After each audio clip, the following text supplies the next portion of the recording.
Capítulo 19 Aspectos mais profundos da visão. Primeira parte. Chegando ao fim de nosso trabalho, vamos fechá-lo oferecendo uma última representação ainda mais pormenorizada do fenômeno da queda, procurando alcançar dessa maneira uma apreciação ainda mais precisa. No volume Deus e o Universo, tal como na primeira parte desta obra, ao expormos a visão, apenas pudemos traçar as linhas gerais e as características fundamentais do fenômeno da inversão do sistema no antissistema, explicando as respectivas características. Procuraremos agora penetrar em novas minúcias para reforçar a nossa observação da visão, caminhando em profundidade além dos conceitos já obtidos nas aproximações precedentes. Com efeito, no princípio da segunda parte deste volume, atingimos uma apreciação mais exata do fenômeno da queda, especialmente no capítulo 8, Sistema e Antissistema. Assim, chegamos a entender o fenômeno não mais como uma descida, que podia ter sido imaginada a princípio como sendo do alto para baixo, e sim como uma explosão, da qual resultou, por expulsão do sistema, uma segunda esfera na periferia do próprio sistema. Aperfeiçoemos agora este conceito.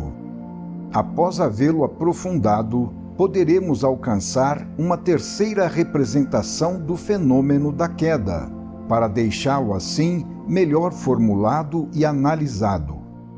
Temos de proceder por aproximações sucessivas, sendo impossível enfrentar direta e imediatamente o fenômeno em sua essência, pois ele está além do concebível e não pode ser alcançado pelas capacidades comuns da mente humana. Pelo fato de estar situado fora de nosso relativo, que resultou apenas como consequência dele, trata-se de um fenômeno que, em sua substância, é irredutível ao nosso plano mental normal, sendo essa a razão para ter sido acrescentada à primeira representação uma segunda, mais aproximada, à qual se seguirá ainda uma terceira, à proporção que formos subindo e amadurecendo. Não podemos deixar jamais de esclarecer e advertir que não é possível apresentar a realidade do fenômeno em sua substância, mas apenas oferecer imagens mentais humanas dessa realidade, que nos escapa em sua essência. É imprescindível, portanto, aceitá-las tal como são, mas não entendê-las como uma expressão definitiva que esgote a realidade.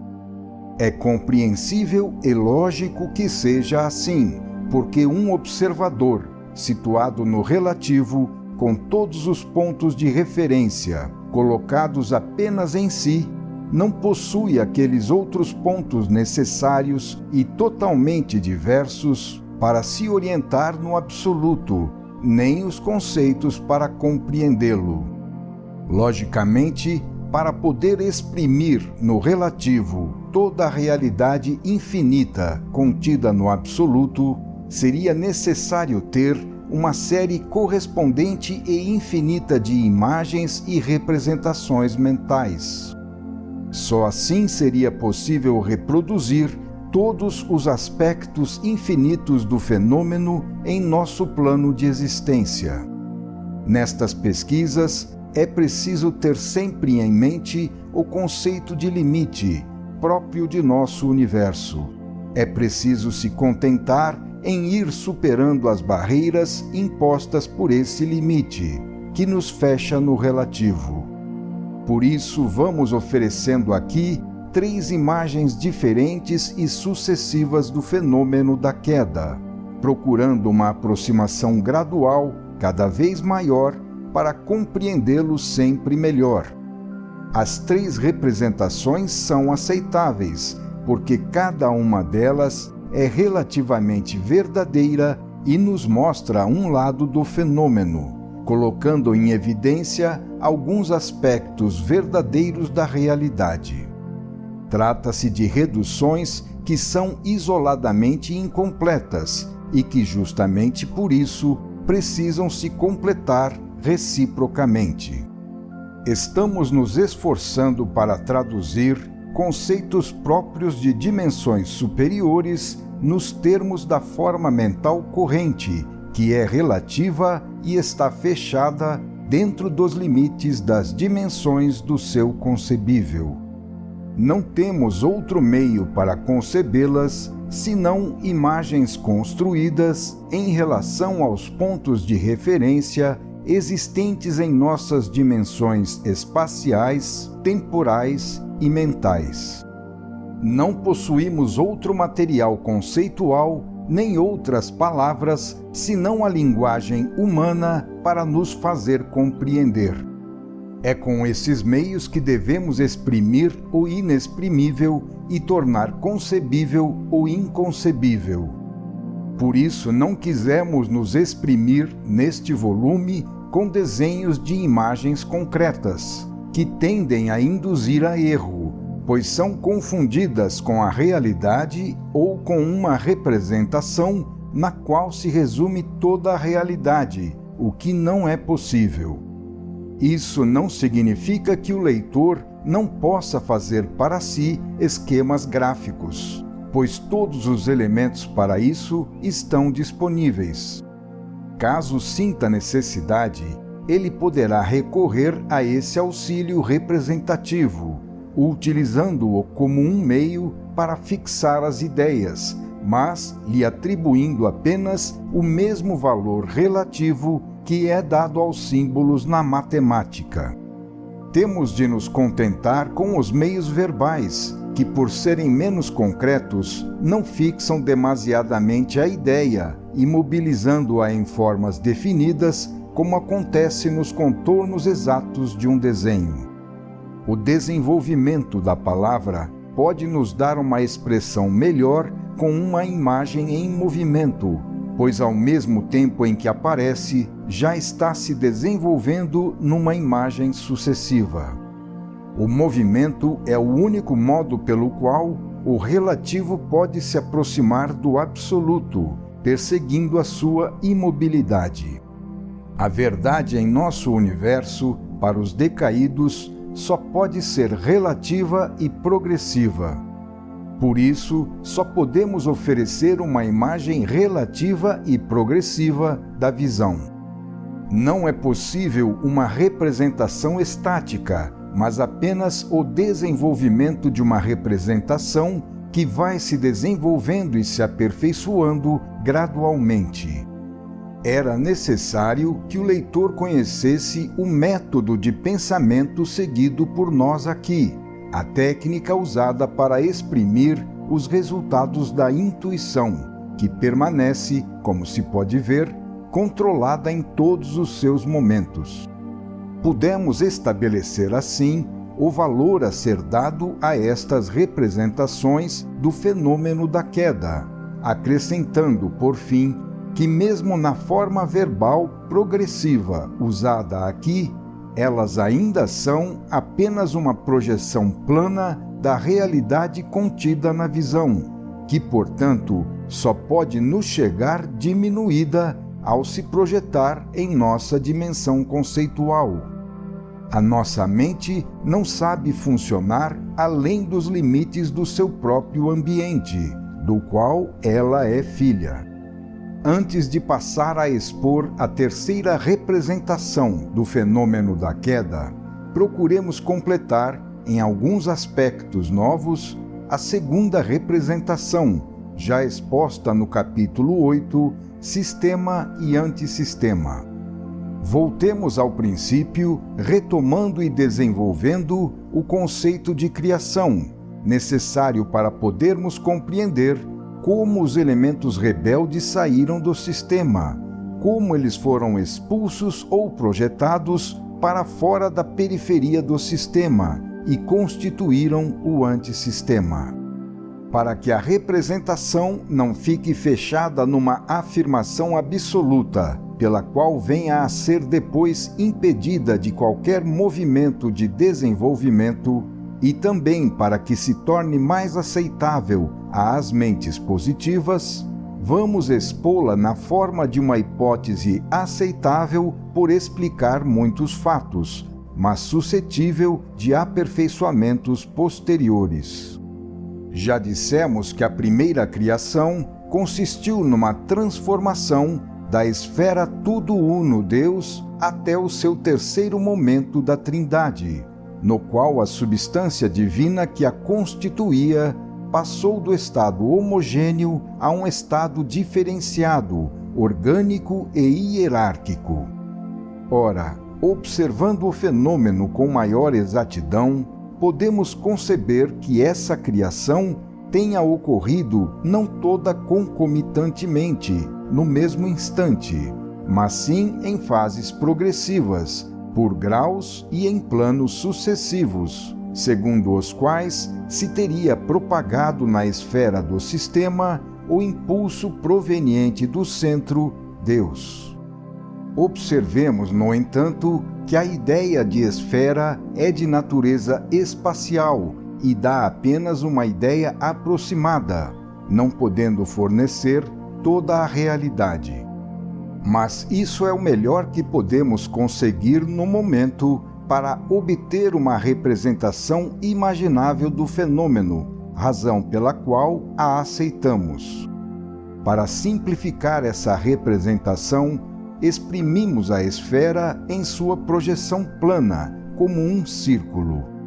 Eis então, mais exatamente, como teria ocorrido a criação. Do centro, ou seja, de Deus, teria partido o primeiro impulso criador, atingindo o primeiro nível ou círculo de seres, o primeiro plano da vida.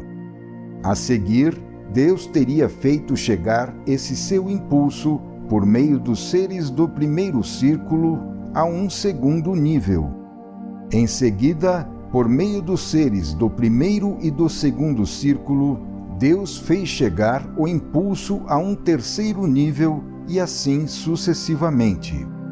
Dessa forma, o impulso criador, realizado por Deus, teria sido transmitido através de todo o círculo do tudo uno Deus, até transformá-lo completamente de seu estado homogêneo num estado diferenciado, fato que constituiu a criação.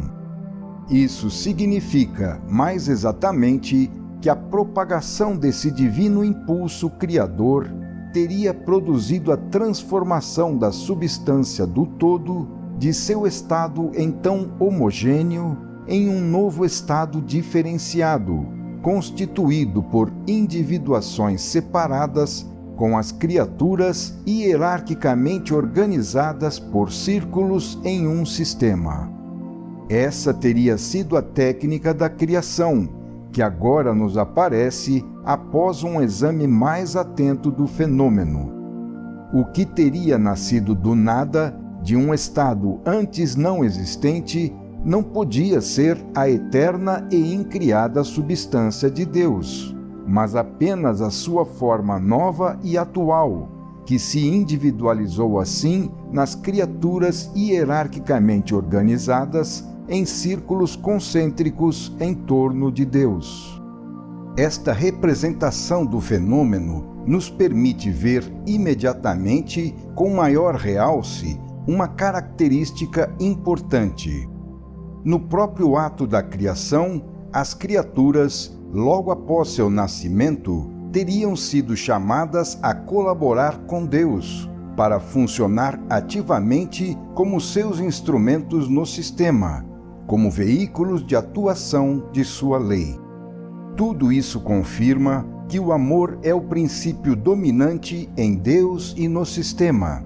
Confirma que o amor representa, desde o primeiro momento, o vínculo genético da filiação, pelo qual cada elemento derivou do outro de círculo em círculo por emanação do impulso divino criador. Portanto, É amor não apenas entre as individuações do sistema, mas também entre Deus e todas elas, que mais do que parentes entre si, são todas filhas do mesmo Pai, unidas pela consanguinidade estampada no fato de serem constituídas da própria substância de Deus. O amor constitui a potência fundamental de coesão que cimenta todo o edifício do sistema e mantém compacta a sua unidade orgânica e hierárquica.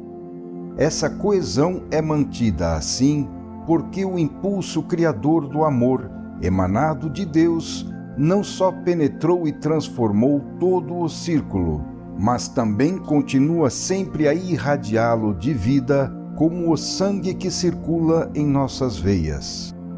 Esses conceitos são confirmados pelo fato de vermos o mesmo método ser usado por Deus no trabalho de salvamento do antissistema para levá-lo ao sistema, tarefa realizada por meio das suas criaturas ou espíritos que permaneceram no estado puro e que agora são chamados para colaborar como operários de salvação. Com efeito, em nosso mundo jamais vemos Deus agir aparecendo diretamente, mas sempre indiretamente, através de seus instrumentos encarregados de cumprir missões, como no caso máximo de Cristo, Espírito não decaído, a quem foi confiada por Deus a tarefa de redenção de nossa humanidade. Em casos menores, Deus pode se utilizar também de espíritos que, embora decaídos, sejam mais evoluídos que os demais e, portanto, tenham condições, devido à sua posição mais adiantada, de realizar um trabalho de auxílio e salvação em favor de seus irmãos, menos capacitados por estarem mais atrasados. Em tudo o que provém do centro do sistema, prevalece sempre o método do amor, da colaboração fraterna, da hierarquia e da unidade orgânica. A transformação criadora à qual se deveu a gênese do sistema foi obtida, portanto, com esse método da filiação, que estabeleceu entre todos os seres um vínculo de parentesco ainda mais estreito do que aquele representado pelo fato de terem sido constituídos da mesma substância. Essa é a estrutura orgânica do sistema. Pode-se compreender, então, quão fundamental e profundamente enraizada é essa característica de filiação, uma vez que a própria criação ocorreu através do mesmo processo, no qual os seres tomaram parte.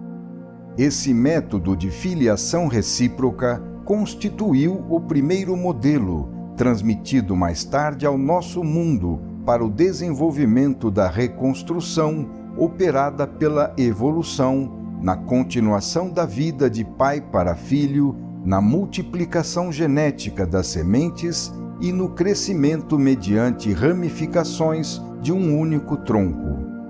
Assim, o processo de filiação continua também no antissistema, constituindo nele o modelo de unidade e organicidade que se manifesta entre nós pelas primeiras tentativas de reconstrução orgânica unitária do sistema, como são a família, a nação e a humanidade. No momento da criação, essa filiação funcionou como um fio unindo para sempre todas as criaturas ao Pai comum, Deus, a quem por isso coube o direito de mando, enquanto aos seres coube o dever da obediência, todos unidos pelo amor na mesma família, representada pelo sistema. Nessa organicidade, cada elemento permaneceu ligado um ao outro.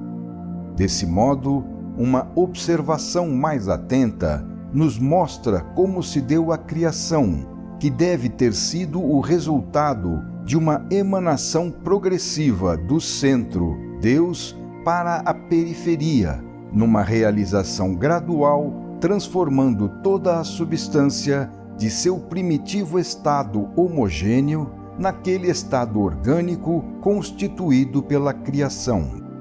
Podemos compreender agora, com maior exatidão, como ocorreu, devido à queda, a emigração, expulsão ou projeção dos elementos rebeldes para fora da periferia do sistema, resultando na formação do antissistema. Temos também uma imagem mais exata da estrutura do antissistema, sendo possível entender melhor algumas das qualidades que o caracterizam. O fenômeno da queda pode ser representado pelo mesmo modelo segundo o qual ocorreu a criação, realizando-se por meio de uma propagação gradual de impulsos, mas em posição invertida, porque ao invés de ser gerado a partir do centro, Deus, o movimento foi gerado a partir da periferia, na criatura. Assim, a queda também teria sido progressiva, por uma sucessão de filiações, derivadas não de Deus e sucessivamente dos elementos puros do sistema, mas sim dos espíritos rebeldes. A propagação desse impulso invertido, ao invés de gerar, como na criação, círculos de ordem no seio do sistema, gerou, por filiação invertida, círculos de desordem no seio do antissistema. Assim, a estrutura do antissistema teria nascido e estaria construída por níveis ou planos de existência em círculos concêntricos invertidos em relação ao sistema, segundo os quais os seres teriam se escalonado. Percebe-se agora que a imigração ou projeção dos elementos rebeldes para fora da periferia do sistema não ocorreu ao acaso, mas foi regulada por uma lei segundo a qual tudo estava previsto. Essa estrutura do antissistema, construída em círculos situados em posição inversa à que ocupavam no sistema, derivou do fato de que na emigração dos elementos rebeldes, a sua projeção para fora ocorreu em proporção ao impulso recebido, determinado na revolta pelo poder que cada elemento possuía, de acordo com a sua posição em seu círculo dentro do sistema. Desse modo, o antissistema ficou constituído por círculos invertidos em relação àqueles do sistema, correspondendo cada um, no antissistema, ao círculo perfeito original do sistema. Da posição ocupada nos círculos do sistema, cada elemento foi projetado na posição oposta, representada pelo círculo correspondente invertido no antissistema. Aconteceu então que os primeiros se tornaram os últimos, os mais próximos de Deus foram precipitados mais longe. O anjo mais belo, Lúcifer, tornou-se o mais horroroso, Satanás, projetado no abismo mais profundo do antissistema. Deixando-se arrastar por Satanás, seguiram atrás, num cortejo, aqueles elementos situados mais embaixo na pirâmide, nos círculos mais afastados e periféricos. Desse modo, no antissistema, permaneceu o modelo do sistema, mas em posição invertida. Permaneceu o princípio da organicidade, mas emborcado, como organicidade do mal, de tipo destrutivo, ao invés da organicidade do bem, de tipo criador. Com efeito, o nosso universo é constituído, na verdade, por planos de existência nos quais os seres decaídos estão escalonados por graus de evolução mais ou menos próximos da perfeição do sistema. Explica-se assim essa estrutura de nosso universo físico-espiritual, construído em planos superpostos cuja natureza tende a se afastar do sistema em direção centrífuga no período involutivo e a se reaproximar do sistema em direção centrípeta para Deus no período evolutivo. Achamo-nos assim diante de um conceito mais exato em relação à queda, mostrando não mais uma queda única igual para todos os rebeldes, mas sim uma queda de amplitude proporcional à posição do elemento no sistema e, portanto, à sua potência e ao impulso da sua projeção. A intensidade desse impulso, dada pelo círculo em que estava situado o elemento, determinou a força do arremesso de expulsão do sistema, condição pela qual o ponto de chegada correspondente no círculo do antissistema resultou proporcional ao ponto de partida no círculo do sistema. Esse foi o método pelo qual foi construído o antissistema, que por isso resultou num organismo onde tudo ficou situado na posição inversa àquela que se achava no sistema. Então, os elementos situados nos círculos do sistema mais afastados do centro inverteram-se no antissistema naqueles mais centrais e vice-versa. Os elementos situados nos círculos mais próximos de Deus no sistema, justamente por sua maior potência, foram lançados nos círculos mais periféricos do antissistema e mais afastados de Deus. O conceito com o qual estamos procurando dar maior exatidão ao fenômeno da queda nos mostra que ela teria sido proporcional, constituída por um afastamento em função exata do conhecimento, potência e valor ou peso específico de cada elemento, qualidades que estabeleceram a natureza e a potência do impulso de projeção para fora do sistema. Portanto, a queda foi proporcional à responsabilidade da revolta, à culpabilidade de cada um, em função da qual quem estava situado mais alto no sistema e mais perto de Deus foi projetado mais longe e mais profundamente no antissistema pela involução.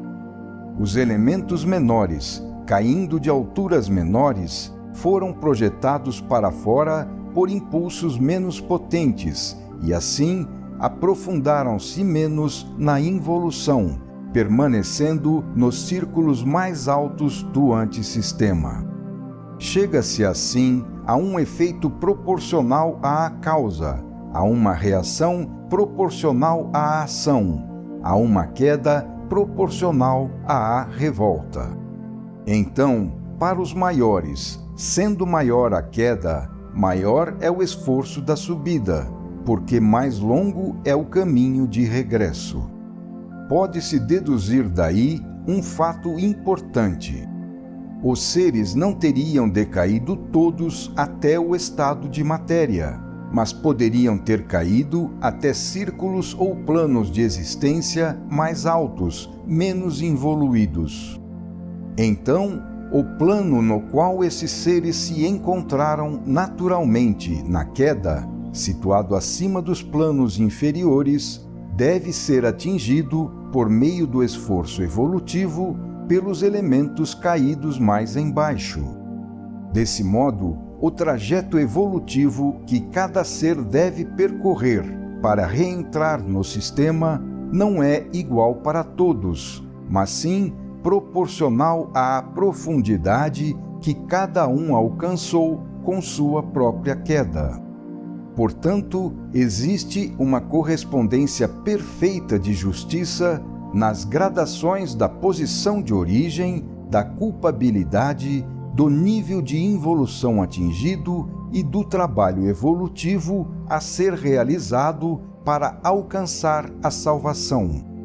O mais onerado e o último a chegar no regresso, por causa do caminho mais longo a percorrer, será, portanto, Satanás, como é justo.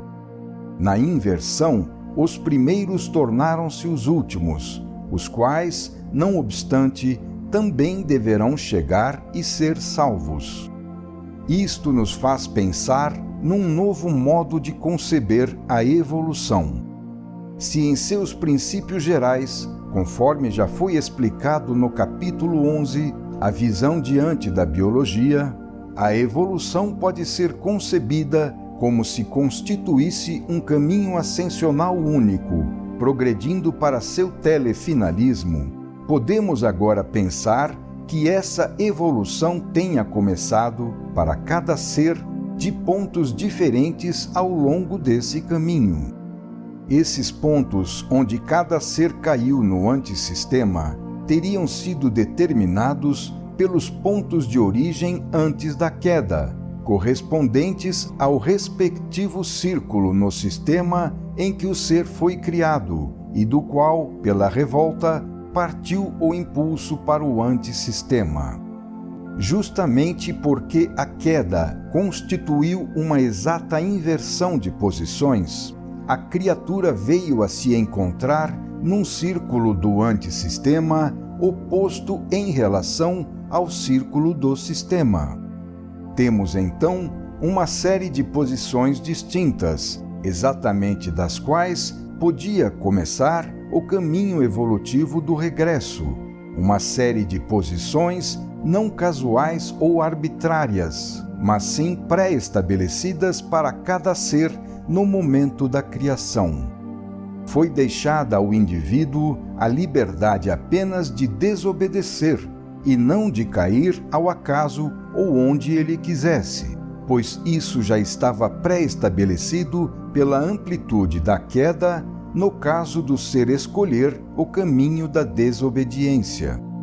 Podemos assim admitir que o ser tenha começado o caminho evolutivo do ponto em que a inversão o teria projetado, correspondente àquele ocupado no sistema e estabelecido por Deus para cada um na criação. Então, de acordo com esta teoria, a posição na qual o ser decaído se encontra atualmente pode ser consequência de dois fatos. Ou o ser caiu até o fundo do antissistema, na matéria, e subiu evoluindo até o ponto em que se encontra agora, ou o ser não caiu até o fundo do antissistema, mas somente até o plano de sua presente posição, a partir da qual ele irá evoluir. Uma vez que, em ambos os casos, o resultado exterior é o mesmo, o fato por si só de encontrar o ser situado num dado plano de evolução não nos permite descobrir as causas determinantes dessa condição, razão pela qual a sua posição não é suficiente para nos fornecer outras provas da verdade dessa teoria. Porém, nesse aspecto, a teoria da queda permanece a única capaz de conciliar as duas maiores afirmações existentes a este respeito, contidas na ciência e na revelação, hoje inconciliáveis, dadas pelo evolucionismo de Darwin e pelo criacionismo da Bíblia. Segundo a teoria deste capítulo, as duas afirmações contrárias permaneceriam admissíveis ao mesmo tempo, pois o homem tanto poderia ter derivado por evolução a partir dos planos inferiores de existência, do mineral, do vegetal e do animal, conforme Darwin, como também poderia ter iniciado a sua evolução a partir do plano humano, tendo como ponto de partida o próprio homem, conforme a Bíblia. Poderia, então, lógica e cientificamente, ser aceita como verdadeira a narrativa da Bíblia, admitindo-se, depois da queda dos anjos e da desobediência de Adão, presumida e reproduzida nessa queda, o aparecimento ou criação do homem como tal, e não como produto de uma precedente evolução. A evolução poderia, então, ter iniciado no plano de vida humano, tendo o homem caído só até esse nível, razão pela qual iniciou a sua evolução de regresso, entrando na forma material humana, conforme a criação descrita pela Bíblia. Trata-se de duas importantes afirmações com grandes bases: o evolucionismo darwiniano da ciência positiva e o criacionismo da revelação bíblica. É difícil condenar qualquer das duas, declarando-a errada. Assim, ambas estariam certas. Já existem teorias evolucionistas admitindo que as várias formas de vida derivam de pontos de partida diferentes, de troncos distintos. A própria teoria das unidades coletivas não é invalidada pela admissão de que a queda tenha sido relativa, pois os seres, caindo até o fundo, não chegaram todos à sua completa pulverização no separatismo do antissistema. Portanto, o seu estado orgânico não foi destruído completamente. O ponto em que o ser decaiu estabeleceu o nível de partida da sua evolução, no qual ele já possuía um certo grau de organicidade, não sendo necessário reconstruí-la pelo processo da evolução, segundo a teoria das unidades coletivas. Esta teoria, como se vê, abre as mais interessantes perspectivas com uma tal amplitude de horizontes que seriam necessários outros volumes mais para estudá-las e desenvolver novos pormenores. Depreende-se de tudo isso que a evolução pode não ter partido, para todos os seres, apenas do plano da matéria, mas também de planos mais altos, como o do vegetal, do animal, do homem e de planos ainda superiores, aos quais todos deverão chegar um dia. A meta final é a mesma para todos, o sistema. Na fase de regresso, verifica-se o processo inverso daquele realizado na fase de descida ou queda. Voltar ao sistema significa reentrar num organismo de partes diferenciadas e, portanto, retomar o lugar que cada ser ocupava no próprio círculo do sistema, segundo o exato tipo precedente criado por Deus. Dessa forma, as exigências da lógica, do equilíbrio e da justiça são atendidas, porque a inversão da queda e o endireitamento no sentido da subida devem corresponder aos dois fenômenos. Em todo esse processo de desmoronamento aqui estudado, devemos sempre admitir necessariamente que o alfa e o ômega coincidem, sobrepondo-se. O ponto de chegada da evolução só pode ser aquele mesmo ponto ocupado pelo ser no momento do início de sua involução, e não um ponto estratégico qualquer. Da mesma forma, o ponto de chegada da involução, no qual a criatura foi arremessada com a queda, também só pode ser, como posição, proporção e qualidade, o inverso do ponto de partida ocupado no sistema. Chegando assim a esta mais exata apreciação do fenômeno involutivo-evolutivo que derivou da queda, pudemos ver que, embora a evolução seja, como princípio geral, um regresso universal de todos ao sistema, a amplitude e o tipo de estrada a percorrer é diferente para cada ser, havendo um canal próprio ao longo do qual cada um se desenvolve.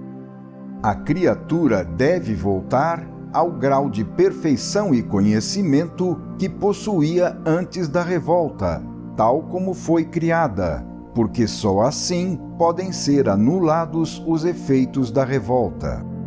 O regresso a Deus, portanto, é entendido não como um regresso a ele como centro, no sentido de retorno à perfeição e onisciência absolutas, mas sim como uma volta a Deus como sistema, no sentido de retorno ao ponto correspondente de cada ser no organismo do sistema. Portanto, no processo involutivo-evolutivo, o ser não apenas conserva o seu tipo de individuação, corrompida num primeiro momento, mas também se cura depois, sempre segundo o seu próprio tipo, percorrendo somente a respectiva distância de ida e volta que lhe compete segundo o seu ponto de partida no sistema e chegada no antissistema, determinados pela sua natureza e posição de origem. Disso se pode depreender com quanta perfeição foi concebida e executada a obra criadora de Deus, pois tudo, inclusive a técnica, as medidas e as proporções no processo de endireitamento, no caso de queda, estavam previstas. Embora respeitando totalmente a liberdade da criatura, cada movimento dela já estava implicitamente contido numa possibilidade potencial bem definida, na qual aquele movimento estava enquadrado pela lei, que o havia previsto e regulado precedentemente, mesmo antes que a criatura tivesse pretendido se revoltar. Final do capítulo 19.